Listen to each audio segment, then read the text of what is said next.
Bismillahirrohmanirrohim.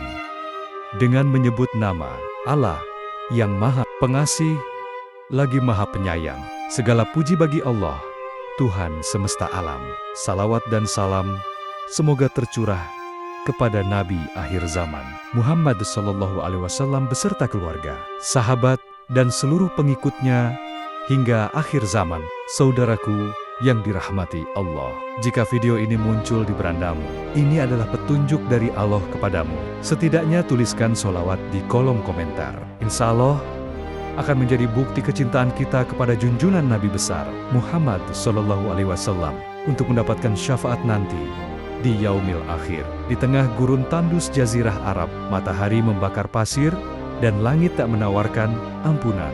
Tetapi jauh di balik debu dan batu yang diam, tersembunyi sebuah rahasia kuno yang tak pernah ingin ditemukan. Bukan sekadar legenda. Makam ini disebut-sebut sebagai tempat peristirahatan dari salah satu tokoh paling terkutuk dalam sejarah Islam. Namanya Abu Lahab. Siapa sangka, nama yang disebut dalam Al-Quran dengan kecaman langsung dari langit masih menyisakan jejak di bumi. Makam yang diyakini sebagai tempat peristirahatan terakhir Abu Lahab menjadi tanda tanya besar bagi para sejarawan dan peziarah. Benarkah itu makamnya, ataukah hanya simbol dari murka Allah yang abadi? Abu Lahab, atau nama aslinya Abd al-Uzza, adalah paman dari Nabi Muhammad SAW. Namun hubungan darah tak menjamin hati yang lembut. Abu Lahab adalah salah satu penentang paling keras dakwah Islam. Bersama istrinya, Ummu Jamil, mereka menjadi simbol permusuhan terhadap cahaya ilahi. Namanya bahkan diabadikan dalam Al-Quran, bukan sebagai pujian, tapi sebagai peringatan. Tabat yada Abi Lahabin wa tab. Abu Lahab wafat tidak lama setelah kekalahan pasukan Quraisy dalam Perang Badar. Disebutkan ia menderita penyakit kulit yang menjijikkan mirip sejenis wabah, hingga jasadnya ditinggalkan oleh keluarga dan hanya dikuburkan dengan cara dilempar ke liang dari kejauhan, tanpa kehormatan, tanpa doa. Begitulah akhir hidup orang yang memusuhi Nabi. Lokasi makam Abu Lahab tidak diumumkan secara resmi. Namun, beberapa peneliti menyebut sebuah area di luar wilayah kota tua Makkah, di mana terdapat reruntuhan pemakaman kuno yang diyakini sebagai tempat jasad-jasad tokoh Quraisy dikuburkan secara massal. Lokasi tersebut memang dikenal masyarakat sekitar sejak dulu, namun tidak ada penanda, karena tokoh seperti Abu Lahab bukan untuk dihormati, namun untuk dijadikan pelajaran. Di Arab Saudi, ziarah ke makam dianggap sensitif, apalagi jika dilakukan berlebihan, termasuk ke lokasi seperti ini.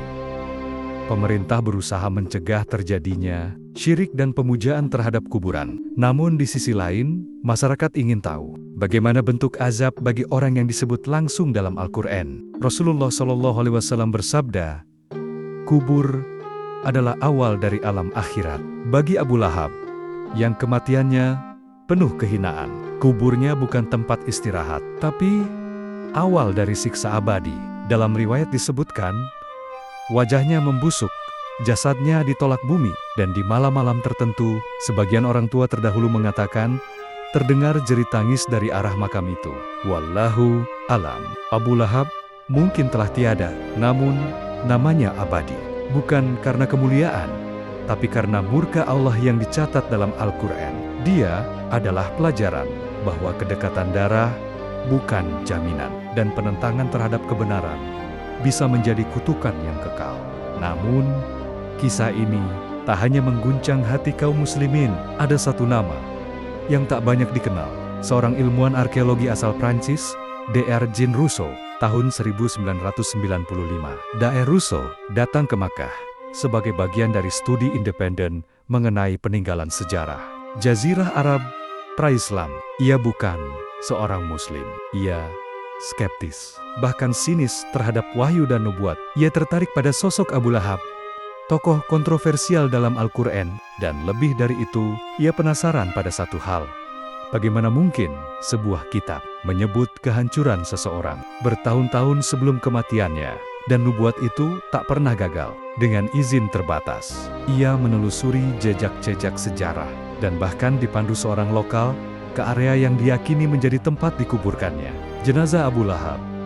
Namun apa yang ia temukan mengubah segalanya. Menurut catatannya, lokasi itu tercium bau menyengat yang tak berasal dari benda-benda apapun. Ia melihat tanah yang kering retak dan burung-burung enggan terbang di atasnya. Seakan ada sesuatu yang tak terlihat, tapi terasa berat dan pekat. Malam itu, ia tak bisa tidur. Dan untuk pertama kalinya dalam hidupnya, ia menangis sendiri dalam sunyi padang pasir. 3 hari setelahnya, Dr. Russo mendatangi seorang ulama Makkah dan mengucap kalimat syahadat diam-diam tanpa publikasi, hanya antara dirinya dan Tuhannya. Hingga akhir hayatnya pada 2008, Dr. Russo tinggal di Aljazair, menjadi seorang guru dan penulis. Dan ia tak pernah mengungkapkan kepada media alasan sejatinya masuk Islam, kecuali kepada muridnya yang kemudian menulis surat terbuka. Ia berkata, "Aku masuk Islam bukan karena orang Muslim, tapi karena Abu Lahab, nama yang tak akan pernah lepas dari sejarah perlawanan terhadap kebenaran. Seorang paman Nabi, namun juga simbol dari kesombongan, kebencian, dan kehancuran yang abadi."